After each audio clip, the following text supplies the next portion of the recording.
না তো ভালো না, দালাল লই গরু কিনবে রাইলি বড় না 5000 টাকা না হয় এটা ঠিক। আমরা গৃহস্থ, আপনার বাপের কাছে দালালি খাইবেন জানেন না? আমরা গৃহস্থ, খুব সুন্দর কথা বলছেন উনি। গৃহস্থ সামনে পড়ছি আর লগে কথা কইছি কথা নিলে দালালের হাতে পড়লে 20,000 নাই, হ্যাঁ দালাল হাতে বলে 20,000 নাই, 20,000 নাই। আমরা বেচাকেনি করি, আমরা আনতে আছে, আমরা ব্যাপারী। 80,000-এর গরু 1 লাখ হয়ে যায়। মানে কত দিছো? ব্যাপারী ভালো একটা কথা বলছে। আমি চাই না যে আপনি এটা হিয়েল করতে দেখাই যাক, পাইলে গরুলা ফাঁকানা লিগি রাস্তা নিজে থেকে না সরাসরি আসবেন গরুর ব্যাপারীর কাছে। আর কেনা বাস আসতা এগুলো পেছল ভালো কই না আমি কে ফাসল দেয়া দে কত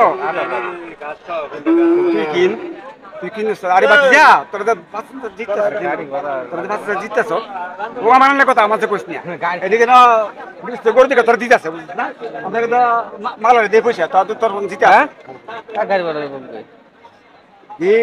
তুই যে না তো আল্লাহ দিব তোর করতে যাবি কোন গাড়ি করে পছন্দ করে করবি আমাদের আমরা পাবি আমরা কেন বাস আছে আমি সেটা কইছি দে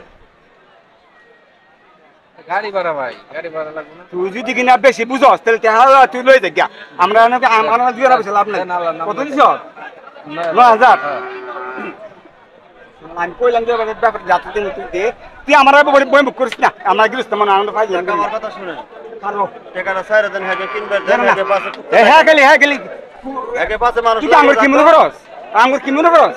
টাকা বাইরে না দেখবেন যখন নাকি তালা লাভ দিব তখন 5,000 ঠিকই বাইরে এদিকে বাড়িব। হ্যাঁ ভালোবাসি, সব ভালোবাসির বাদ নাই দুনের ভিতরে। আপনার মতন সব ব্যাপারী যদি এরকম বলতো তাহলে দালাল থাকতো না হাটে। ওই তো আমি চাই না যে বাচ্চাটা খাই ফেলাক দিক। গরু কোনটা? কালোটাই? এই যে কালোটা কোরবানির জন্যই চাচ্ছে। হ্যাঁ দর্শক আছি আমরা হযরতপুর গরুর হাটে। দর্শক কোরবানির জন্যই গরু বেচা বিক্রি হচ্ছে হযরতপুর গরুর হাটে। দেখা যাক লাস্ট পর্যায়ে কত বিক্রি হয়। কত দিলেন এখন কাকা?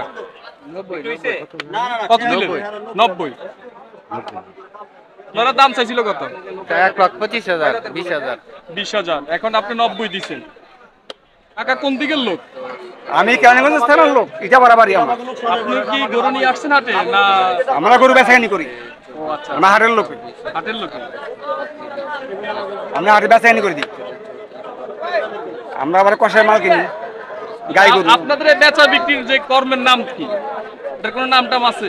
এটাই কমার নাম, আমরা গরু কিনি বেশি। তো এটা তো দালালির মতন হয়ে গেল। না দালালি না, আমরা দালালি করি না গরু কিনি। এটা সামনে পড়ছে বুঝলা, এক কথা বললাম আর কি, আমরা কথা বলার দরকার নাই। ওই জায়গা হ্যাঁ ও 1,15,000 কই দিছে মনে করেন, 1,15,000 কোথায় আর 85 কোথায়, ওইটাই আর কি কইলাম। নিলে লয়ে যান, একটু বাইঙ্গা দিচ্ছেন আর কি। ভাঙিয়ে দিছে ওই একই আর কি। এইটাই আর কি। এই গরুটাই কিন্তু বেচা বিক্রি হচ্ছে দর্শক। 90,000 টাকা দাম দিছে, তারপরে গরুটা এখনো দেয় নাই। 1,20,000 টাকা দাম বলছে গরুর ব্যাপারী। আমরা যদি গরুটা ভালো করে একটু দেখাই আপনাদেরকে তাহলে আপনারা বুঝবেন এখনো বিক্রি হয় নাই। 90,000 টাকা দাম দিছে। এক কথাই কইলাম যে এই গরুটা হেরা হেগে পাশে মানুষ এত লাগি হারে নাই, লাগবো লাগলি এই টাকাটার ভিতরে 1 2 3 4 5 এই 5,000 টাকা দালালি দেয় গরু কিনবো। এটা বাস্তব, এটা বাস্তব কথা। 5,000 দালালি দেবো, এই গরু কিনে দেবো 110 দিয়ে কিনে দেবো, 5,000 দালালি খায় এটা বুঝবো না তো। আপনার বাপের কাছে দালালি খায় এটা বিশ্বাস করেন আপনি?